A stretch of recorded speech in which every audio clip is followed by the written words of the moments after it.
Welcome back to the channel. Today I'm going to be talking about a book I just finished, Ernest Hemingway's A Moveable Feast. This book was released, I think, just after he died. So I think what had happened was he discovered, or someone sent him these notebooks, these boxes of notebooks that he kept when he was living in Paris in the 20s. Because he kept a bunch of notebooks about his time and his travels and all the things that he had did. And at some point, I think in the 50s or maybe early 60s, someone had found these boxes and said, hey, Hem, should we send these to you? And he was all surprised. So he got this big box, he opened it up, and there were all these little notebooks that he had carried around for years with all this information. So he beat it into shape and wrote, kind of edited it into what became A Moveable Feast. And I think he was pretty much done with it in terms of him rewriting it and getting it ready to be sent to editors and when he died. And then I think his wife, I think there are different versions of this where some things were removed, then they reissued it where some things were put back. But I think for the most part, most of it is him, having final edit, kind of finishing it. So it's wonderful. I love Hemingway. He's one of my favorite writers. He's excellent. He's interesting because I feel like he's at best in the short form. His novels aren't as cohesive. Like, to compare him to Fitzgerald, I feel like Fitzgerald's novels are better novels. I think both men deal with really heavy subjects and really deep stuff, But I think Fitzgerald's structure of the novel was a little more sure. It felt a little deeper and more unified. Whereas Hemingway's novels always felt a little stretched out. I've read The Sun Also Rises. I read Farewell to Arms. No, I'm sorry. I didn't read Farewell to Arms. I read Across the River into the Trees, which was a book he wrote later on. And the one about the Spanish Civil War, For Whom the Bell Tolls, which I think is my favorite. But even For Whom the Bell Tolls, he's very much, his skill and his power is really in capturing moments and scenes. And I think he's less successful at knitting it all into a resonant whole. Even when I've finished Hemingway novels, it's funny. They feel like disparate scenes to me. I get impressions. I enjoy reading them because line by line, his sentences are just so wonderful. I mean, they're so just unique and indelible, and they pop. And so he's one of these writers, and there's some writers like this for me, where I really enjoy the process of reading them line by line, and I enjoy everything about it. And then 2 weeks after I finish it, I'm like, all right, I think there was a war, and I think this guy went over here. I don't, for whatever reason, there's a lot of diffusion in his prose, because he's trying for some effect, and it's just a weird thing how it, to me, doesn't, his most powerful writing is in his novels. However, this is him to me in fine form. The short stories, the 55 short stories, I think is probably his best book. For me, anyways, my favorite book, because they're just these cut gems, incredible gems of stories. But these are wonderful vignettes as well of life lived in Paris in the 20s with his wife. And he comes across, the literati of his day were all there. They were all in Paris after the war, the so-called lost generation. Actually, which he kind of speaks to in this in a way that I hadn't heard before, which I'm going to read you. So some of the brief vignettes that I want to talk about. So it opens up with a piece where he's sitting in a cafe. I don't think it's a clean, well-lighted place. I think that was something else. But this one is wonderful. And it's just, him, and he paints it so well. Him going to a cafe, spending hours there, drinking coffee and getting oysters and getting wine and wonderfully describing the food and just writing all day and people watching. Like, it's just, if any book would get you to go to Paris, I mean, I don't know that. I was there in 99 last, and it was a lot like this in a sense of really an outdoor people city. I don't know if it's the same now, but anyway, there's this paragraph I think is a wonderful encapsulation of that. Quote, "It was a pleasant cafe, warm and clean and friendly, and I hung up my old waterproof on the coat rack to dry and put my worn and weathered felt hat on the rack above the bench and ordered a cafe au lait. The waiter brought it, and I took out a notebook from the pocket of the coat and a pencil and started to write. I was writing about up in Michigan, and since it was a wild, cold, blowing day, it was that sort of day in the story. I had already seen the end of fall come through boyhood, youth, and young manhood, and in one place you could write about it better than in another. That was called transplanting yourself, I thought, and it could be as necessary with people as with other sorts of growing things. But in the story, the boys were drinking, and this made me thirsty, and I ordered a rum St. James. This tasted wonderful on the cold day, and I kept on writing, feeling very well, and feeling the good Martinique rum warm me all through my body and my spirit, end quote. And that's just, that is what mostly is through this book, just this sensual, incredibly close to the mark experience of just him existing. So really, it's a wonderful opener. Then he gets right into, some other writers. So there's a couple of stories on Gertrude Stein, which are very interesting. And, he really respects Stein. And, she seemed to be kind of the center of some of the literary figures that were in Paris at the time. So he felt very much in deference to her. He would go to her. She would tell him what books to read, what paintings to buy, and all this kind of thing. There's a scene where she's using this term called inapproachable, I think it's called, where he's getting, Hemingway is very direct and stark at what he's describing. And she felt, I think, at some point that it was gauche, like, oh, Ham, you don't ever write like that, where she thought maybe some artifice was needed to kind of write around certain things. But even in that moment, he was like, yeah, I don't know if she knew everything that she thought she knew, like his kind of little asides, which were wonderful. So then there's this wonderful quote about the lost generation. So she's kind of on him about, you guys are all the lost generation who fought in the war and all this kind of stuff. And she was kind of, down on him and down on, others in that way. Like, you guys are lost, you're drinking and you don't know what you're doing and blah, blah, blah, blah, blah. And so he has this wonderful little epiphany when he has a sense that she doesn't know what the hell she's talking about. And he says, quote, I thought that all generations were lost by something and always had been and always would be. And I stopped at the Lilas to keep the statue company and drink a cold beer before going home to the flat over the sawmill. But sitting there with the beer, watching the statue and remembering how many days Ney had fought personally with the rear guard on the retreat from Moscow that Napoleon had ridden away from in the coach with Caulaincourt, I thought of what a warm and affectionate friend Miss Stein had been, and how beautifully she had spoken of Apollinaire and of his death on the day of the armistice in 1918, with the crowd shouting, Abbas Guillaume, and Apollinaire in his delirium thinking they were crying against him. And I thought, I will do my best to serve her and see she gets justice for the good work she has done, as long as I can. So help me God and Mike Ney. But the hell with her lost generation talk and all the dirty, easy labels. End quote, which is wonderful. And then his wife, then he says to his wife, Gertrude is nice anyway. Of course, Tati, his wife said, but she does talk a lot of rot sometimes. So, end quote. And I like that. I like that he, it was kind of like he's the man who lived life, and Gertrude Stein was kind of the literati who lived in the literary world, and how he kind of got it in that moment, and at this point he had been an ambulance driver in World War I, and he had been wounded and he had seen combat in some ways. So, and it was nice where he was kind of just differentiating himself from that ilk to some degree, which was really interesting.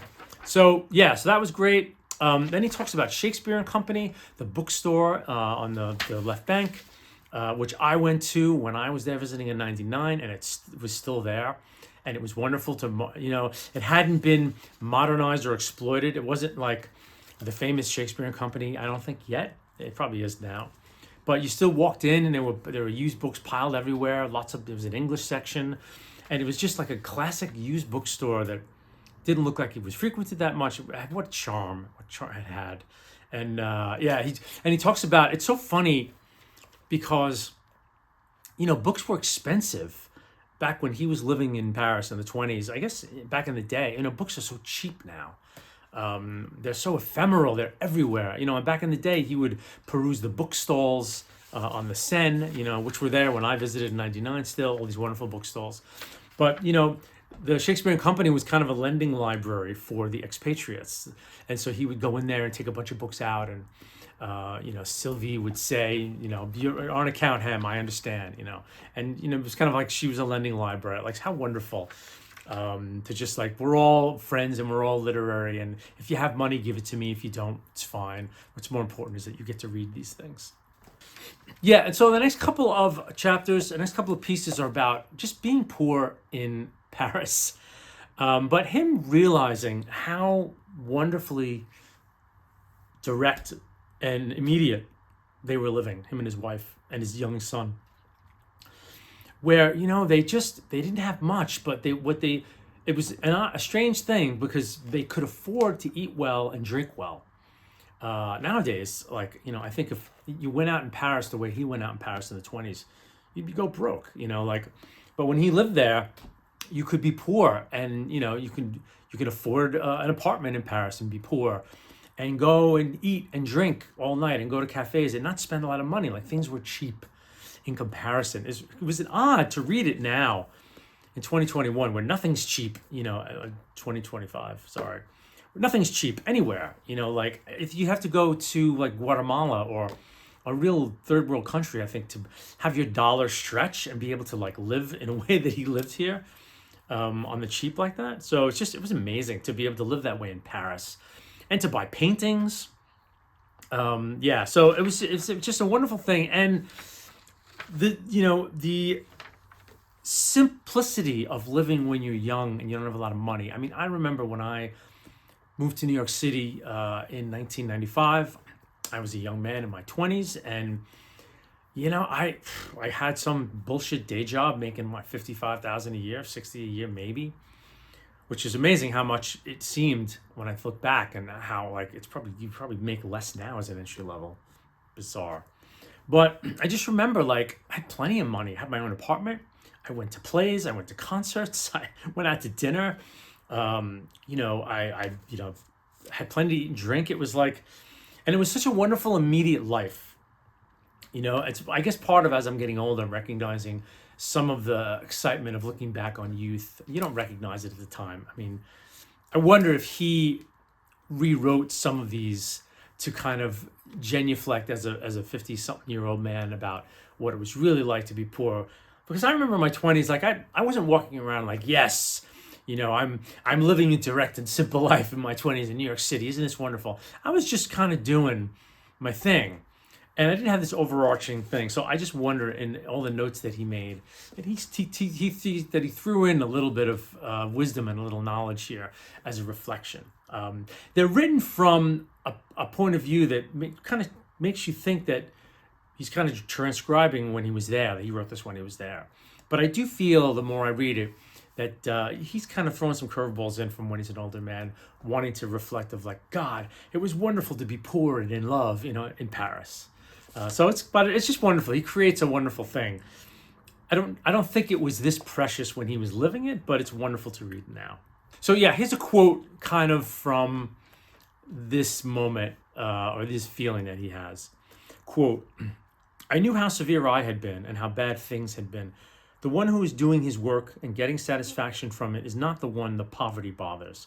I thought of bathtubs and showers and toilets that flushed as things that inferior people to us had, or that you enjoyed when you made trips, which we often made. There was always the public bathhouse down at the foot of the street by the river. My wife had never complained once about these things, any more than she cried about Chef d'Or when he fell. She had cried for the horse, I remember, but not for the money. I had been stupid when she needed a gray lamb jacket and had loved it once she had bought it. I had been stupid about other things too. It was all part of the fight against poverty that you never win except by not spending, especially if you buy pictures instead of clothes. But then we did not think ever of ourselves as poor. We did not accept it. We thought we were superior people, and other people that we looked down on and rightly mistrusted were rich. It had never seemed strange to me to wear sweatshirts for underwear to keep warm. It only seemed odd to the rich. We ate well and cheaply, and drank well and cheaply, and slept well and warmed together and loved each other. End quote. So just wonderful. So now we get into him kind of dishing on some other writers. He spent some brief time with Ford Madox Ford, and we get the sense from Ford Madox Ford was really kind of hyper obsessed with what people thought of him. There's this whole scene where he snubs somebody, and then he tells Ernest Hemingway, "I really snubbed this guy," you know. And Hemingway is kind of like, in the way he writes it, he's kind of like aghast at this kind of crap. He describes Ezra Pound, the poet, as just wonderfully generous in supporting other writers. Wyndham Lewis, the writer, he writes his quote, "The Measuring Worm," and he tells his wife, "I've never met a more despicable human being than Wyndham Lewis." I don't know if he's a novelist or a poet. I've never heard of him before. But then there's this wonderful story of, they were all concerned about T.S. Eliot. They all thought he was a genius, but he was still working at the bank, or at a bank. That was he had a day job at this moment. And so they all went around, this was Eliot. Eliot had something that Hemingway calls bel esprit, kind of just a good conscience in some ways, where they were all concerned about Eliot, and they would go around and take a collection to send him money so he could get things published and maybe not work as much. What a wonderful thing! Like a little mini collective that was operating globally. Eliot was in England, and they were all in Paris. But I just thought, what a wonderful thing. It makes it incredible to be, there are certain places in time for art and music and writing to be, New York City in the 70s with punk and glam, Los Angeles for metal in the 80s, London for heavy metal, England, I should say, for heavy metal in the early 80s, Paris for writers in the 20s. These places where just, Seattle for music in the 90s, late 80s, 90s. And these, it's kind of like magic where places will just kind of, people will coalesce in certain places and write with a style. I mean, everyone was different in Paris. There wasn't a Paris literary style. But all these writers all went to Paris after the war and all settled there. It's incredible. And you had painters and writers and all this stuff. I mean, so he was part of a very rich stew. And then he was a developing writer. Could you imagine being a young developing writer, living in Paris in the 20s, being surrounded by all these different brilliant writers who were there, and learning your craft from people by getting the stuff to reading their stuff? Just wonderful. It makes me, I wonder if something like that has existed recently. Since the Seattle scene, I don't know that there's been an art scene anywhere. I mean, actual art, visual arts. I know New York City, I think in the 80s, was a big art mecca. There was a metal scene in San Francisco for a while, I think in the 80s. But yeah, I don't know if the internet and communication media now has flattened the globe, where scenes don't come together as much because everyone's kind of sitting at home emailing everyone else. I'd be curious if anyone watching this, if they think there have been other scenes that I've overlooked. I'm sure in Europe, and I don't know much about, cultural European history. So I'm sure Berlin had its moment, maybe London had its moment, or Bonn or whatever. But yeah, just maybe realize that. It's just a cool thought of he really happened onto a moment, a cultural moment when he did. Then there's this last piece about Gertrude Stein where he kind of ends the friendship. And you can sense that, from one of the pieces in here, you can sense that he was divided a little bit, that she was kind of insufferable in some ways, generous and wonderful in other ways. He really liked her. He writes very charitable about her in certain ways. She was warm and she always talked and she was wonderful. And then this last story, I think kind of an ending, I think it was called. He walks into Gertrude Stein's apartment and he overhears Gertrude Stein and her lover in the back room, exchanging love talk. And it just put him off in such a way that he was like, we were done. And I was trying to look that up and see if it was because I think Gertrude Stein was gay and he was overhearing her with her lover. I mean, obviously he knew she was gay, but it seemed maybe in some sources that Hemingway was kind of that made him uncomfortable, that he wasn't okay with homosexuality in any way. So that was kind of weird. But I mean, that's possible, but it's an odd story because he narrates the lines that he heard behind the scenes where Gertrude wife seems to be pulling some kind of power trip on her, and she's like, "No, please, don't do this, don't do this." And then he says, "I've heard other words that were even worse," and it's like, what was it? Like it's so elusive, and I'm not sure anyone's actually sure what it was, but anyway, it's kind of an odd thing of you come away from that as a reader in the 21st century, not quite sure really what it was. Maybe if you were reading this in the 50s, you might be like, oh yeah, they were creepy lesbians and that's why he left. But nowadays it's not the case. So it's just an interesting story. And there's this wonderful couple of paragraphs that I want to read when he's talking about other writers. And he does this in a couple of places in his writings, but he's visiting Shakespeare & Company at one point, and then he starts talking about the books he's checking out, and it's like, this is catnip, right? So from the day I had found Sylvia Beach's library, I had read all of Turgenev, what had been published in English of Gogol, the Constance Garnett translations of Tolstoy, and the English translations of Chekhov. In Toronto, before we had ever come to Paris, I had been told Catherine Mansfield was a good short story writer, even a great short story writer. But trying to read her after Chekhov was like hearing the carefully artificial tales of a young old maid compared to those of an articulate and knowing physician, who was a good and simple writer. I guess he loved Chekhov. Mansfield was like near beer. It was better to drink water. But Chekhov was not water except for the clarity. There were some stories that seemed to be only journalism, but there were wonderful ones too. In Dostoevsky, there were things believable and not to be believed, but some so true they changed you as you read them.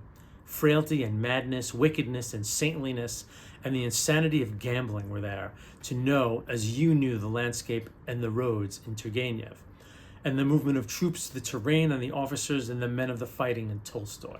Tolstoy made the writing of Stephen Crane on the Civil War seem like the brilliant imagining of a sick boy who had never seen war, but had only read the battles and chronicles and seen the Brady photographs that I had read and seen at my grandparents' house. Ouch. Until I read Charterhouse of Parma by Stendhal, I had never read of war as it was except in Tolstoy. And the wonderful Waterloo account by Stendhal was an accidental piece in a book that had much dullness. To have come on all this new world of writing, with time to read in a city like Paris, where there was a way of living well and working, no matter how poor you were, was like having a great treasure given to you. You could take your treasure with you when you traveled too. And in the mountains where we lived in Switzerland and Italy, until we found Schruns in the High Valley and the Vorarlberg in Austria, there were always the books. So that you lived in the new world you had found, the snow and the forest and the glaciers and the winter problems, and your high shelter in the Hotel Taube in the village in the daytime. And at night you could live in the other wonderful world the Russian writers were giving you. At first there were the Russians, then there were all the others. But for a long time, there were the Russians. Period. Wonderful. And then we come to the saddest chapters in this book, which were all about F. Scott Fitzgerald. So there are descriptions of many dinners that he and his wife had with Fitzgerald and his wife Zelda. And then a long trip that him and Fitz took, I forgot even why, they went to some other town to do something together. And you just get this picture of F. Scott Fitzgerald as just this brilliant, but just fatally damaged human being who was just really, really being manipulated by Zelda, but who's also helpless himself. Like, I feel like him and Zelda were trauma bonded, where he just was smitten by Zelda. And Hemingway writes that he feels like, Zelda was jealous of his talent. And whenever Fitzgerald sobered up and started to do some real work, Zelda would kind of entice him to go back to more parties and to get away from his writing and do more drinking. And he would give in, and he was kind of dissolute in a way. And Hemingway writes about it with much care and sadness. That he, because Hemingway was very disciplined as a writer. He's so different. Fitzgerald and Zelda were like, The Great Gatsby. They were at parties all the time and drinking and just living it up. Hemingway would just, write in a stark, empty room 4 or 5 hours a day. He would drink later in the day and do his thing, but he got his work done every day. And he, and so you sense that Zelda really was, she went insane after a while and she had to be committed. So obviously there was something going on with her.